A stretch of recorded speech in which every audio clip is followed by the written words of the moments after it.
মণিপুৰত প্ৰথম যোৱা ৩ মে'ত এটা হিংসাত্মক ঘটনাৰ পৰা আৰম্ভ হৈছিলে।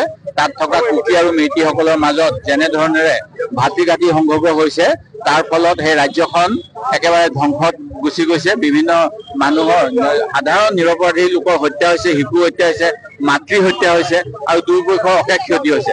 তাত এতিয়া ল'ৰা ছোৱালীয়ে স্কুল কলেজ যাব পৰা নাই, চিকিৎসা ল'ব পৰা নাই আৰু গোটেই জনগণৰ যি আমাৰ গণতান্ত্ৰিক অধিকাৰ, ভাৰতবৰ্ষত শান্তিৰে সকলোৱে যেনেকৈ বসবাস কৰিব লাগে সেই অধিকাৰ খৰ্ব হৈছে, মানৱ অধিকাৰ ভংগ হৈছে আৰু কেন্দ্ৰ চৰকাৰে নীৰৱ দৰ্শক হৈ আছে। তেখেতসকলে প্ৰকৃততে এনেকুৱা হলে ৰাষ্ট্ৰপতি শাসন বলবৎ কৰিব লাগে। এই কাম নাই কৰা, যিহেতু এনেকুৱা কৰিলে কেন্দ্ৰ চৰকাৰ বিজেপি দলৰ বদনাম হ'ব।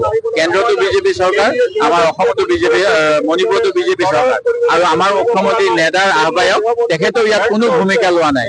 প্ৰধানমন্ত্ৰী ডাঙৰীয়াই এবাৰৰ কাৰণেও মণিপুৰলৈ যোৱা নাই। তেখেতে বিদেশ ভ্ৰমণ কৰি আছে বিভিন্ন সময়ত।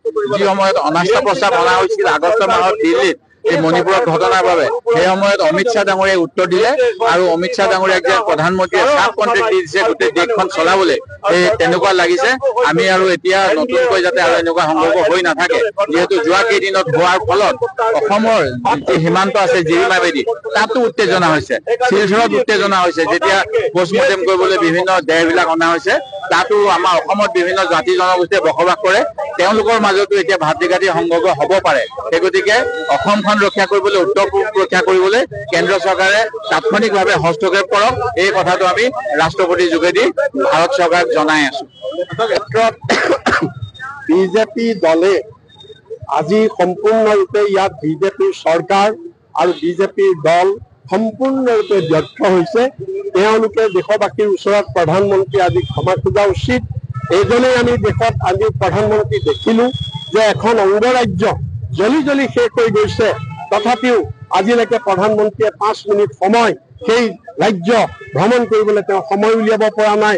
তেওঁ বিদেশ ভ্ৰমণ কৰি আছে, মাহৰ পিছত মাহ ধৰি তেওঁ ভাৰতবৰ্ষৰ চুকে কোণে ঘূৰি আছে আৰু ভোট বিচাৰি অসমৰ চুকে কোণে আহিছে, উত্তৰ পূৰ্বাঞ্চলৰ চুকে কোণে আহিছে। কিন্তু আজি 1.5 বছৰ ধৰি একাধিক ক্ৰমে এখন ৰাজ্য জ্বলি গৈছে, য'ত তেওঁলোকৰ নিজৰ বিজেপি চৰকাৰ, য'ত বিজেপি চৰকাৰৰ মুখ্যমন্ত্ৰীৰ ঘৰ আক্ৰমণ হৈছে, য'ত বিজেপি চৰকাৰৰ মন্ত্ৰীৰ ঘৰ আক্ৰমণ হৈছে, MLAৰ ঘৰ আক্ৰমণ হৈছে, পুলিচৰ শীৰ্ষ বিষয়াৰ ঘৰ আক্ৰমণ হৈছে। অমিত শ্বাহে কি কৰি আছে? গৃহমন্ত্ৰীয়ে কি কৰি আছে? তেওঁৰ গৃহমন্ত্ৰীৰ চোৰাংচোৱা বিভাগে কি কৰি আছে? কিয় ইয়াক নিৰাপত্তা দিব পৰা নাইকিয়া? এইটো হৈছে বিজেপিৰ, এইটোৱেই হৈছে তেওঁলোকৰ শাসন। নৰেন্দ্ৰ মোদী সম্পূৰ্ণৰূপে ব্যৰ্থ হৈছে। তেওঁ আজি যে মণিপুৰৰ এনেকুৱা ভয়াৱহ অৱস্থাত তেওঁ যে কোনো ধৰণৰ তেওঁ সহমৰ্মিতা প্ৰকাশ কৰা নাই, কোনো ধৰণৰ তেওঁ এটা তাত গুৰুত্ব আৰোপ কৰা নাইকিয়া, এই কথাটো তেওঁ আমাক লজ্জিত যে দেশৰ প্ৰধানমন্ত্ৰী এখন অংগৰাজ্যৰ প্ৰতি আজি এনেকুৱা এটা দুৰ্ব্যৱহাৰ কৰিছে যে এইটো আমি ঘৃণনীয় কাৰ্য। আমি ধিক্কাৰ দিছো নৰেন্দ্ৰ মোদীক আৰু আমি ৰাষ্ট্ৰপতি ডাঙৰীয়ানীক আমি অনুৰোধ কৰিছো যে অমিত শ্বাহ ডাঙৰীয়াক, গৃহমন্ত্ৰী ডাঙৰীয়াক তেওঁ বৰ্খাস্ত কৰিব লাগে। যি নিজৰ দায়িত্ব পালনত ব্যৰ্থ হৈছে সেই গৃহমন্ত্ৰী তেওঁ শাসনত বৰ্তি থকাৰ কোনো অধিকাৰ নাই। 4 বছৰ ধৰি চলি আছে, প্ৰধানমন্ত্ৰীয়ে বিদেশ ভ্ৰমণত ব্যস্ত, এখনৰ পিছত এখন দেশ তেখেতে ঘূৰি আছে, ইয়ালৈ আহিবলৈ তেখেতৰ আহৰি নাই। আমি দাবী জনাইছো প্ৰধানমন্ত্ৰী তৎকালে মণিপুৰ ভ্ৰমণলৈ আহিব লাগে, মণিপুৰৰ চৰকাৰখনক বৰ্খাস্ত কৰিব লাগে। গৃহমন্ত্ৰী ব্যৰ্থ হৈছে, কেন্দ্ৰীয় গৃহমন্ত্ৰী অমিত শ্বাহ ডাঙৰীয়াক পদত্যাগ কৰিব লাগে, নহলে ৰাষ্ট্ৰপতিয়ে তেখেতক বৰ্খাস্ত কৰিব লাগে। যিকোনো মূল্যৰ বিনিময়ত মণিপুৰত শান্তি লাগে, মণিপুৰত শান্তি প্ৰতিষ্ঠা কৰিব লাগে।